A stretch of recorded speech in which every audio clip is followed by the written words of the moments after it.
Yo, what's up, boys? FTK TV, also known as Cody Roulette. I'm probably going to be posting this on my main channel, as well as shooting this over to the Buddy Force. Dylan asked to do a deck profile again. I just finished the tournament. It's pretty late, actually. So if I sound a little tired, that's why. Um, I just went XO in locals, beating Raffy, the king of games himself. That kid is a terror. If you can take a game off him, you deserve credit. Winning a match is almost impossible. But yeah, I ended up winning with a rogue strategy actually. Dozer control, Earth Machines, Infinitrax, whatever flavor you want to call it by. I got a shout out first of all, I guess, like the godfather of this deck, the guy who's kind of inspired all of us to play this and this way, is this guy Aerosol TCG on YouTube. Check him out.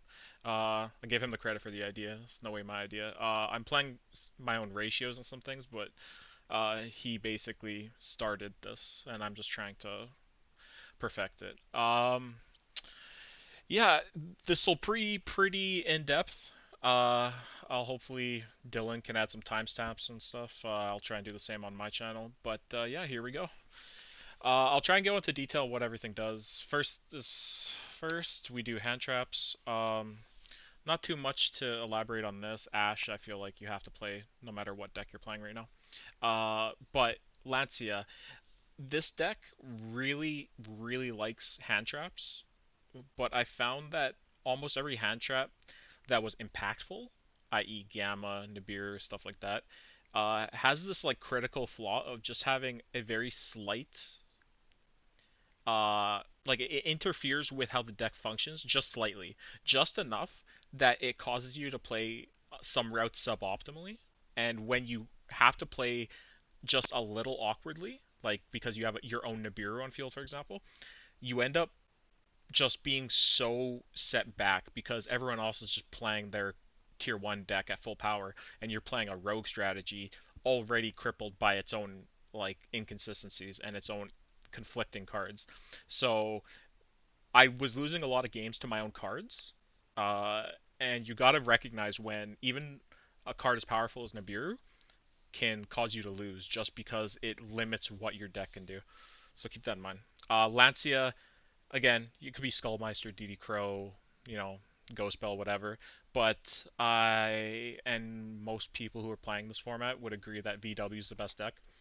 Combined with this stopping Invoked, this stopping Prank Kids, this stopping who knows what else. But the point being is Lancia was doing enough for me that I felt like it would be the optimal choice.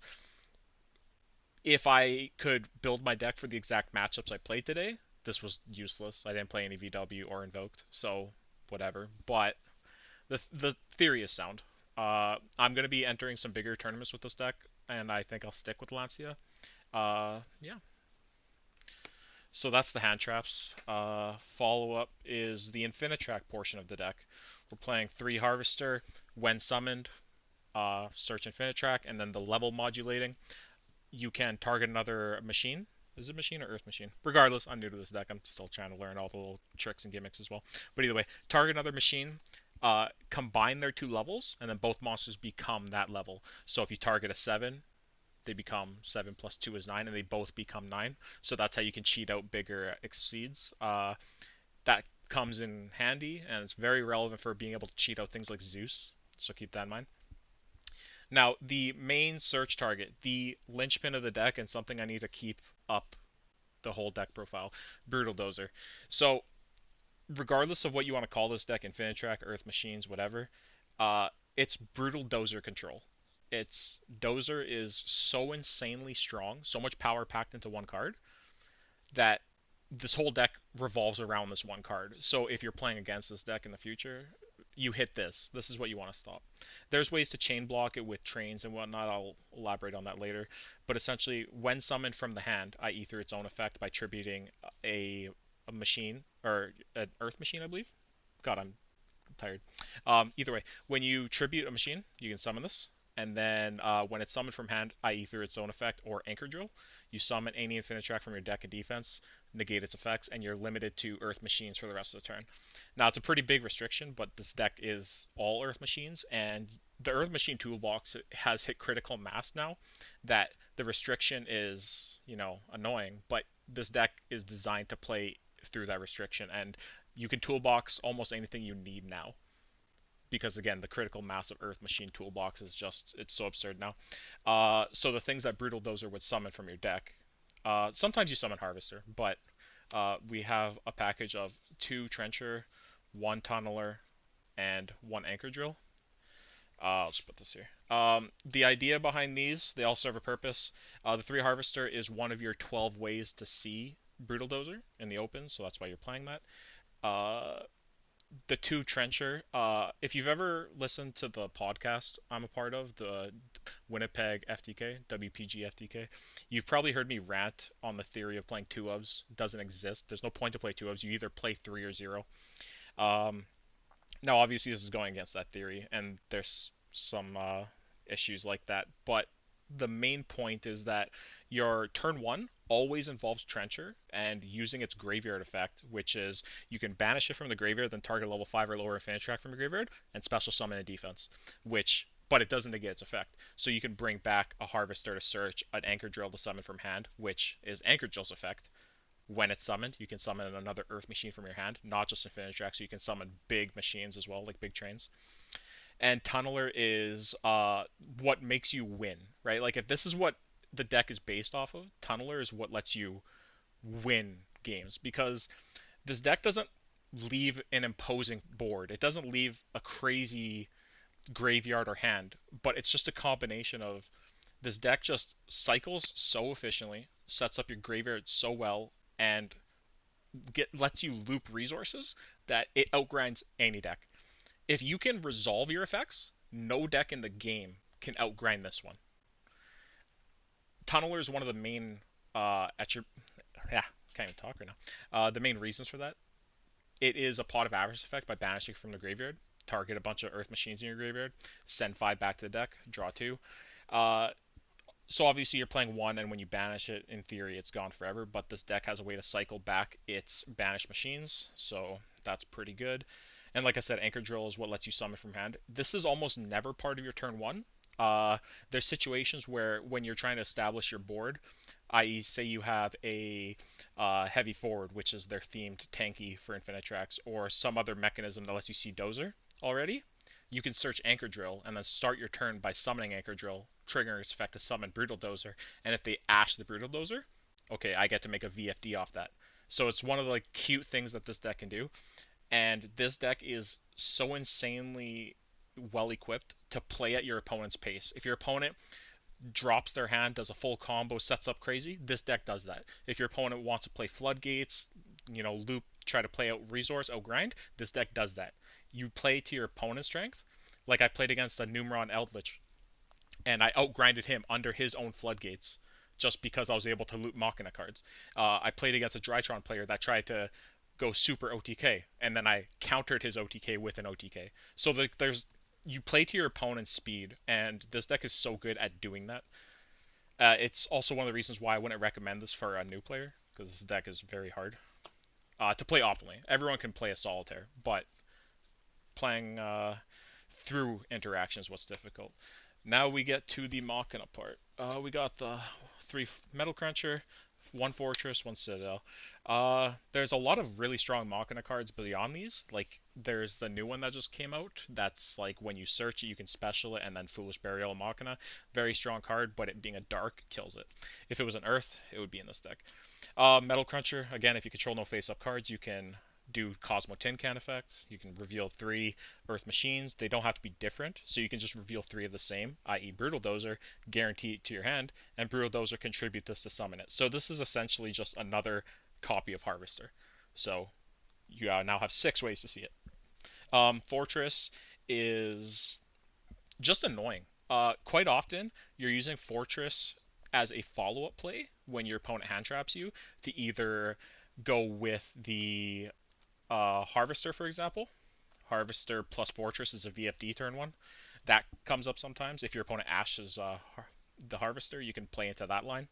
Um, as well as just having a Fortress on field with a Citadel and Graveyard. It's so annoying for your opponent because they deal with the Fortress. They can't target with monster effects because you get to hit their hand. They run it over, you get the pop cards, and if they do anything cheeky, you can bring it back with Citadel, right? You can pitch Citadel, bring this back, or you can, when this is get destroyed, come bring back Citadel. Like, there's so many cute tricks you can do with this, and you kind of need to know all those cute little tricks to win against tier 1 decks right now. And then the weird machine stuff. Ancient Gearbox. So this is the only hard Garnet in the deck. The only card that you don't want to draw. Everything else you can play with. Uh, Obviously, you don't auto lose if you see this, but the reason why it's a hard Garnet is because one of the main combo lines, step like 20, involves making an Ancient Gear Ballista, one of the extra deck monsters that lets you search this, and then this will trigger searching you any machine that has 500 attack or 500 defense. And this deck has 3 targets, and they all happen to be Infinitracks. So Anchor Drill is a target because he has 500 defense, Tunneler has 500 defense, and Trencher has 500 attack. All 3 of these are what you would search off Gearbox, and the typical sequence is you summon the Trencher off of the original Brutal Dozer.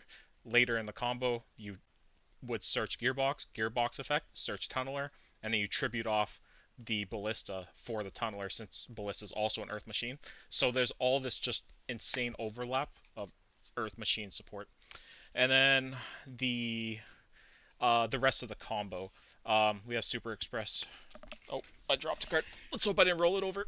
Alright, Super Express Bullet Train and 2 Heavy Freight Train Dairy Crane. Alright, so the notable thing with this, Bullet Train is one of the reasons why this deck has such an insane grind game. Bullet Train's effect is, if it's sent to graveyard during that end phase, you can add a machine from your graveyard back to your hand. So that's obvious, you get back Brutal Dozer, which is quite common. Turn 1, you'll get back your Brutal Dozer, so you have a follow-up for next turn. What tends to happen is you'll get back a Brutal Dozer, and then your opponent's turn, you'll have an Anger Knuckle. Anger Knuckle effect will bring back Bullet Train. They run over your field. That's fine. They clear your field, but then Bullet Train will trigger on their turn, and then on their turn, end phase, you get back the Ancient Gear box, and this will trigger because it was added to your hand again, which then will let you add something like, usually it's an Anchor Drill. So then on your turn, just off of free cards, you were able to get back an Anchor Drill and a Dozer, so you can go Anchor Drill into a Dozer, and if that gets stopped, then you have a VFD right there. So like you can see how much synergy there is there. And Heavy Freight Train Dairy Crane. This card is one of the few cards that is so good when it's good and so bad when it's bad, because you need to be able to summon a card for this to be good. This is one of the few ways that you can play around Strike, play around Ash, Gamma, because you can chain block. If you're familiar with how, I'm not sure of a common meta strategy that does it right now, but essentially you go normal summon or special summon any of your Infinitrack or normal summons, Chainlink 1 effect, Chainlink 2 in hand, and you get the chain block that way. So that's a common way to force your play through. Yeah, there's not really much else to elaborate on that. I'm playing 2 copies of Dairy Crane, so that with Bullet Train, I have 3, and that lets me use the Mock and a Metal Cruncher to guarantee a level 10 in hand. Even if I draw one, I can add Citadel, so that's just more level 10 machines. And yeah, this is just mainly used for clearing boards, just spot removal with Door or Gustav. And that's all the monsters. There's a heavy count of monsters, obviously. There's a version of this deck I was playing before that was playing 12 hand traps, but I found that the games I was beating VW, it wasn't even so much that I hand trapped them to death. It was that I just did enough to limit their turn 1 that a single actual trap would bring me back into the game. So that's why I kind of went back to a heavier trap lineup. And then the spells. So I'm only playing 6 spells. Heavy Forward is like a Tenki for Infinitracks. Add Infinitrack when it's activated, but it's got a really, really good effect where it's a soft once per turn. You can target a machine XYZ you control, change its battle position, or activate heavy forward, or sorry, or attach this card to that XYZ. That's really notable because you can reload a Zeus, for example. You can reload any of your Infantrack XYZs coming back from graveyard. What's really good about this is a lot of your cards, or a lot of your combos, will set you up a River Stormer in graveyard, which is their themed rank 5. And this is one of the few ways that you can kind of establish a lethal push if you just have this lingering. You can then turn things that come back from the graveyard to attack mode, and that's how you kill people. Um, Machina redeployment. Uh, this card is very good. It's the ultimate Ash bait. Almost no card in Yu-Gi-Oh! Screams Ash me more than Machina redeployment. This is basically Pendulum Call, where you have to pitch a card, and you can add 2 Machina monsters with different names. Or if you pitch specifically a Machina card to activate this, you can activate second effect, which is add 2 Machina cards instead of Machina monsters. And that's where people kind of laugh when they're reading this and they're like, wait, it just does the same thing. No, it's the second effect matters a lot because quite often you'll have a hand with a Machina monster. You pitch that for redeployment, which then lets you search this trap, which I'll get over next. Yeah, so again, we are playing Brutal Dozer. We play 3 Harvester, which is the level 2 guy, 3 Metal Cruncher, 3 Heavy Forward, 3 Redeployment. You max out on everything because I think the math adds up to being over 80% chance that you open at least a way to summon Brutal Dozer. And that's the most important thing. So you just max out on every copy to see it. Next, we're going over traps. Machina Overdrive. This coming out in the structure deck is one of the reasons why Earth machines and machine decks in general can kind of outgrind people. This card, you can target a machine, summon a Machina from your deck, and then destroy the machine. It doesn't need to destroy the machine to resolve. So like, there's quite often I would activate this, target a card, somebody would chain a way to pop it, and then I would still summon the monster, and they'd be like, well, what are you doing? No, you still resolve it. And then the important part, almost more important than just summoning the Machina from your deck, is the fact that it's a hard once per turn for either effect. So you can't do the special and then the graveyard effect. But the graveyard effect is you can banish it, target machines that are banished or in the graveyard, 3 of them, spin them back, and then draw a card. So you get to reload resources basically every turn. You overdrive to summon, some removal, and then on your turn you spin your resources back and you full combo again. And then, when you're drawing your combo, if you do overdrive plus the tunneler, you're going to draw 3 cards. So every turn, assuming you're drawing overdrives every turn, you're going to be drawing 4 cards to your opponent's 1. And that's why I say this deck outgrinds everyone. And that's not counting the fact that if you're cycling back with tunneler or overdrive box, you get to add box and then add another Infantrack off that. So you're realistically seeing 6 plus cards every turn, not counting River Stormer adding another one. Like, they're just in engine, if you just play typically, you're doing 7 either adds or draws per turn. So no deck can deal with that efficiently. And it sounds like Droll and Lockbird would beat this deck, and it makes you not have your full combo setup, but this deck can still very well win under a Droll. You just have to play a different route. So the difference before, I was playing a super heavy hand trap lineup. I decided to go super heavy with traps. I played Trap Trick with a whole toolbox of engines. Again, Overdrive is so important to the deck that I feel like you need to play Trap Trick just as extra copies. And why not just toolbox it, right? I think my current list is already 41, maybe 42. I think 42 with 3 Trap Trick, but I cut it down. The idea was I wanted to have a trap for every occasion.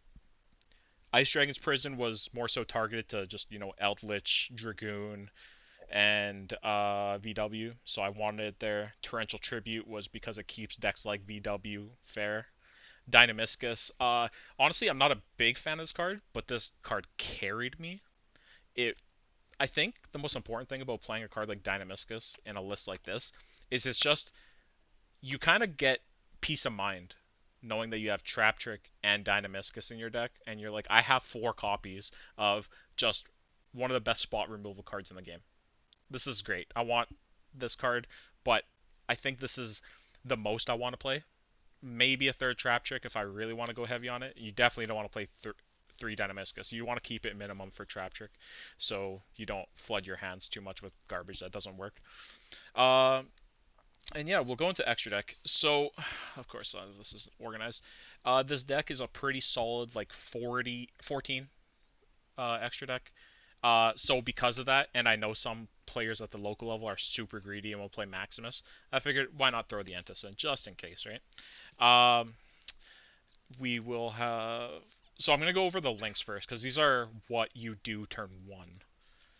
So we have Ancient Gear Ballista, 3 Goliath, and 1 double-headed Anger Knuckle. Ballista, 2 Earth Machines to make it. When it's linked, you add an Ancient Gear or a Gear Town from deck to hand. So you have one target, and that's why it's the Garnet in the deck 1 brick. You're searching the Ancient Gear box, and that searches you one of your missing pieces. And it's also Earth Machine for the Infinitrax to tribute and summon out of your hand. So there's a bunch of synergy there. Yeah, it's essentially just like a hard +2, if not more, depending on if you search the Pot of Avarice, which then becomes another +2. See what I'm getting at? Goliath, you have to play 3. The main combo going first, if you see a way to see Dozer, you will summon all 3, and all 3 will get shuffled back by Tunneler. So don't try to cut back on this. It's one of the most important pieces. It's kind of the glue that makes the XYZs work. It's so funny when you have this when you summon this and then you out it and then it attaches to something funny. Like you can attach this to a Zeus that you can legitimately summon using a Harvester and a level 10, and then this will attach to a Zeus, and then the Zeus now can't be destroyed by card effects. It's just the funniest little interactions like that. And then Anger Knuckle, both effects, it's hard once per turn to do either of them. But if he's in grave, you can pitch a card from field or hand to summon him back. And then on field, quick effect during main phase, you can pitch a card from hand or field, including himself, to summon any level 10 machine from your graveyard, negate its effects and defense. So essentially, your end goal turn 1 is to summon this guy, and then have the end phase effect a bullet train trigger, adding a card back to your hand, and then your opponent's turn, when they do anything, you can summon this back, and then they out your field again because it's 0 defense, typically gets outed, and then end phase, he'll trigger again. So that's how you get a huge resource loop. And if they out this, we don't care. We're going to send a card, summon it back, and then the loop keeps going. And yeah, so usually if you're doing the combo correctly, this is what you'll end on. A useless Entis, that never actually happens. And then we'll go in order. Gear Gigant X. There's some routes that you'll play. This usually isn't a turn 1 play. This is a turn 2 or later, depending on how bricky your hand is. This is one of the few cards that lets you play with Gearbox if you open it. Because you will do Anchor Drill, summon Gearbox, and then make a rank 4, and then that lets you do some other cute shenanigans. Besides that, I never summoned it once today, but the idea is that it's just another toolbox card. Alright, River Stormer. The most important card in your extra deck. This is... it lets you add any Earth Machine or Foolish Burial any Earth Machine, and then you can tribute an Machine Link to summon it back. It's just everything the deck needs. Your turn 1 combo always involves summoning this, and usually you summon this on summon 4, so you get your search, and then you play into Nibiru.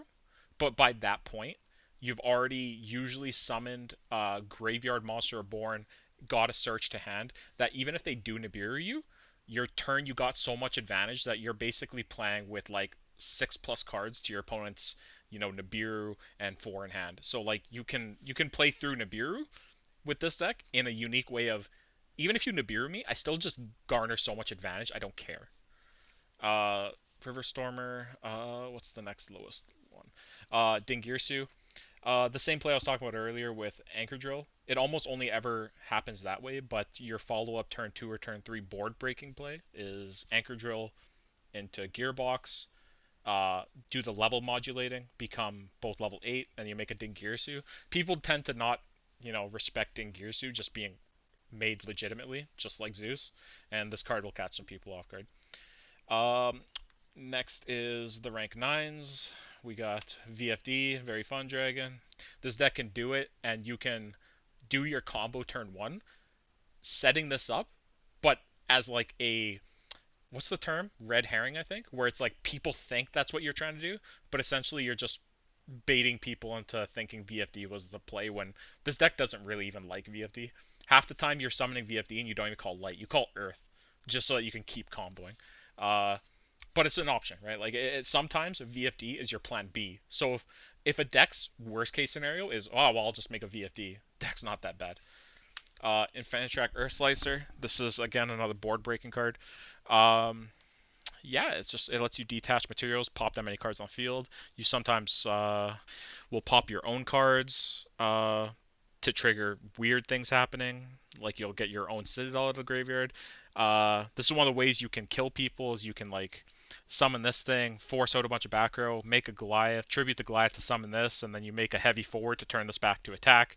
And it being 3100, it hits that threshold of being bigger than everything.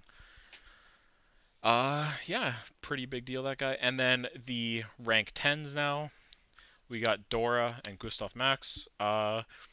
Dora is, if you have any hand that sees Brutal Dozer and any of the level 10 trains, or a way to get Citadel on field, which is kind of rare turn 1. If you see, say, Derek Crane or Bullet Train plus Dozer open, you can end your turn 1 with Dora on field with a Derek Crane underneath it. So not only do you have an almost impossible to out monster, but you have spot removal as well. Gustav Max is purely for lethal. Also, having an in-themed way to do life point damage is always nice, right? Like, only joking with the cowboy. But seriously, this deck actually does that quite often. Next is Juggernaut Lieb. Again, lethal play. If you have the rank 10 play, you'll just, flood resources at them, flood thing, flood thing, flood thing, and then finally end on a rank 10 play. That'll just be like Gustav, burn for 2k, summon Lieb, swing for 6. And like, people are like, oh wait, well, that's lethal off one hit. I'm like, yeah, that's all it takes sometimes. And then Zeus. Gotta shout out the sparkly Zeus. Uh, yeah, this deck legitimately summons Sky Thunder. It actually summons Zeus the normal way. So my favorite thing is to do level modulating, and people are like, oh yeah, sure, whatever, and then make Zeus, and they're like, oh wait, torrential. I'm like, okay, chain effect. And then you have nothing left. Yeah. And then side deck. Side deck is always more important than main deck. The Lancias are essentially an extension of the side deck. If they weren't in the main, they'd be in the side. I just figure I want a better game 1 matchup against VW. Cycle Reader, Droll, Nibiru. Uh, what to elaborate here? Droll is a necessary evil because in a world where Drytron is at full power, you still need Droll existing somewhere. Same with Cycle Reader. Droll is also a good check for a lot of rogue decks. For example, this deck will search and draw, 5+ cards at least. So you should probably have this somewhere because some rogue decks are just ignorant and will just do too much off nothing, i.e. Brutal Dozer. So Drone Lockbird's the best card against this deck, but even then, if their hand is strong, you can say that about anything, obviously, but if it's strong enough, they can play under Droll and put up enough that you need to not only like threaten lethal, but like be able to play around some minor annoyances as well after drolling them, which is pretty hard for a lot of decks to do right now, actually. Nibiru, again, it's just a check for rogue strategies. Yeah, I don't know. Like, Nibiru is a necessary evil. Like I was saying before, it kind of conflicts with the deck, but yeah, sometimes you're just playing a matchup that you need Nibiru, and you'll beat yourself up over not having Nibiru somewhere. So, and then finally, Dark Ruler No More. Again, I played against Raffi the last round. We're both undefeated, and I never actually had an opportunity to summon Dark Rulers, or summon rather, activate Dark Rulers to deal with, Herald and Vanity's Ruler and stuff. But that was because he actually did a smart thing in making me go first. So I had a lot of stuff for going second against him. But I didn't have the Dark Rulers, which admittedly I should have had. In those situations, like against Drytron, against Bird Up, you need Dark Ruler. It's like the only catch-all answer. So it's kind of like no matter what, I'm going to be siding these until something changes. And then just the, you know, required back row hate. Lightning Storms. It's nice to be able to just pop monsters if you really need to. I like this against Bird Up sometimes, just because you can Lightning Storm Apex Avian. And sure, it's just trades 1-for-1, but that's what you needed. And Harpy's Feather Duster. Um, yeah, just Harpies, right? This card shouldn't exist in the meta, but it does. I'm going to do a quick little example of how to do the combo, right? So again, remember, redeployment is 3 copies of Heavy Forward, 3 copies of Metal Cruncher, and 3 copies of Harvester. So let's just assume from the get-go you got Harvester in your deck, right? And then you're opening the Harvester. We are now going to, let's see if I can actually do this combo correctly right now. Normal Harvester, search Brutal Dozer. Again, depending on the rest of the cards you have, you can chain block, do certain things, play into certain lines, yada yada yada. You can make a Goliath right now, but it's not necessary. It also keeps your summons under 5 while you can. Brutal Dozer effect limits you to machines, but now we can summon any Infinity Track from deck. So we summon Trencher. This is the guy that's a monster reborn from grave. We are going to overlay. So in some situations, you do this with 4 summons, some with 3, and sometimes you don't care about Nibiru. River Stormer. So we're on 4 summons now. We're detached to Trencher, and River Stormer will add to hand. So in this situation, we'll add Bullet Train. If you already have the Bullet Train, I like to add Derrick Rain here. There's other things you can do, but the really annoying thing about Nibiru is that it doesn't clear your field. It's that it puts something that's not an Earth machine on your field, so you can't summon this from hand. Keep that in mind. We're going to turn this guy into a Goliath. Summon Bullet Train. Turn these guys into Ancient Gear Ballista. Ballista will now trigger. So we add the Ancient Gear box. Ancient Gear box will trigger, adding us anything with 500 attack or defense. The idea is we want to get Trencher engraved. Usually we do Trencher first because it's a monster born, so we can extend with that. But assuming you got this far, you add the Tunneler because he's the Pot of Avarice guy. So we go Pot of Avarice guy, and we have a Gearbox in our hand that we can use now for discard fodder, summon for Fortress, yada yada yada. We go Tribute, Ballista for Tunneler, Tunneler into another Goliath. And then at this point, assuming we've gotten this far, we're going to keep going. We go activate the Trencher Engrave. Usually I don't want to target Tunneler because if they have a DD Crow, this is like a really harsh 2-for-1 they can get they can get on us. So we're going to target the Dozer. If they DD Crow this, then sucks to suck, but at least we're not targeting the Tunneler here. We go this into another Goliath, and then we go both Goliaths into double-headed Anger Knuckle. So the important points that you need to recognize is we needed to get Bullet Train in rotation, River Stormer in rotation, Anger Knuckle in rotation. Those are the 3 important pieces we try to do turn 1. It's just an Anger Knuckle. People aren't scared of this. People aren't scared of just a River Stormer or just a Bullet Train. But it ends up being a critical mass of loops and resource generation that as long as you have all 3 of these cycling cards, you can't lose. So that's the goal. That's what we tried to do there. So now this is what we wanted to do. And from here on out, it's just a matter of what other resources you have. The reason why we funneled so many Goliaths in Graveyard, you're probably thinking, well, that was kind of a waste, right? But the idea is now we have Tunneler. We banish the Tunneler to target Goliath, Ballista, Goliath, Goliath. And sometimes it depends on the rest of your hand, what you want to do. But you know what? Let's just send a starter back, right? Like, what's the worst that can happen? So this is going to go back into the deck.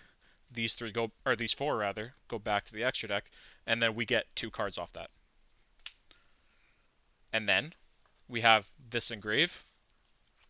Assuming we have no extenders, we don't have a Derrick Rain, we don't have anything else we want to do. That's perfectly fine because now end phase, we're going to get Bullet Train effect. Bullet Train's going to add this back to our hand. So our hand now is a Gearbox, Brutal Dozer, 2 unknowns we would have raw drawn, and we have a live Angry Knuckle and a Bullet Train engrave. So what would typically happen is on your opponent's turn, you're trading resources. You have way more than they do, obviously, because you opened 5 cards. One of them was the Brutal Dozer play. So you have 4 cards that are unknown, plus 2 more, plus these in hand. So what we'll typically do is, if you are pretty sure you're not going to need the normal summon of gearboxes, sometimes just your follow-up being normal gearbox tribute for Brutal Dozer is your follow-up. But assuming you don't need that and you know for sure you won't, you can pitch gearbox to summon Bullet Train, or you can even pitch Anger Knuckle to summon Bullet Train. Either way, let's assume you're doing it like this. They clear your board, which is, expected, it's 0 defense. We now have end phase effect. Bullet Train on their end phase. Get this back. That'll trigger, getting us Anchor Drill to hand. Or you can even grab another Trencher if you wanted. But the idea we're not going to summon Trenchers because we want to be able to summon from deck with Dozer on the following turn. So off of your turn 1 card. The 1 card, which is our favorite Brutal Dozer. So much power in 1 card. We were able to essentially add 3, draw 2 randomly, set up an Anger Knuckle and Graveyard that comes back, a River Stormer that comes back, a full combo again. And this lets us do a Dingirsu follow-up. This lets us do a VFD follow-up. Any of those types of effects. So that's pretty much it. It's a pretty in-depth deck profile, that's for sure. Hopefully Dylan's not too upset with a 30+ minute deck profile. Yeah. So again, I got to shout out the Buddy Force. Thank you, Dylan, for having me do another deck profile. Sorry, it's over 30 minutes. Got to shout out WPG FTK, the podcast I'm a part of. As Dylan likes to put it, I'm the dissenting opinion, but I kind of can go on some Yu-Gi-Oh rants, as you can tell with my deck profile. So if you want some very in-depth, hypercritical nitpicking of the meta and Yu-Gi-Oh in general, check that out. Some high-level stuff. And shout out my Twitch channel for sure, FTK TV. So twitch.tv/FTKTV. And yeah, I'm going to be posting this on YouTube as well myself. So yeah, this is going to be the first of many. Yeah, hopefully you guys didn't get bored by this. And I will hit you guys with the next chapter of Dozer Control. All right, you guys stay good.